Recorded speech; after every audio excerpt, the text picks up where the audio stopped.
Okay, today is June 30th, 2020. Mình có khu mía lệ bờ bỏ lì á. Tụ tận nó tụ bỏ á. Tụ nó sẽ tận nó tụ lo. Khu nào mình nhỏ sao khu nào.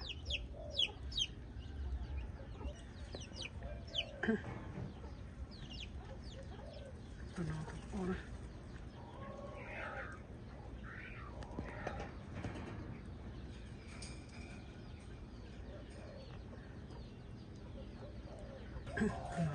Tụi nó tụi lâu á khu nó tụi nó tụi lâu á tụi nó tụi mía lấp bờ á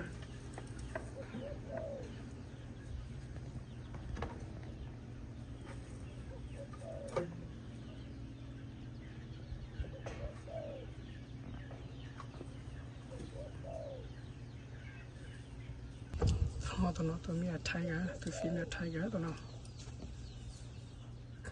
tụi mía bỏ thay á tụi bỏ nó không có chắc tụi lâu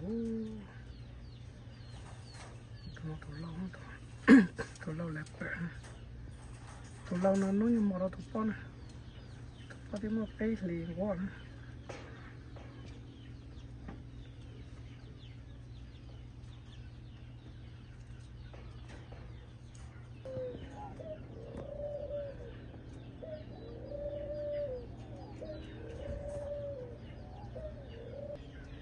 tụi mình lẹp bẹ đó nè bỏ được bỏ lâu tụi nó tụi cút thôi là tụi nó lúc chắc phải đó họ nói tới tụi mình lâu lẹp bờ thế đó tụi cút nó lấy tụi mình lâu xì trong nó nữa xây bọn nào còn nhẹ thế nữa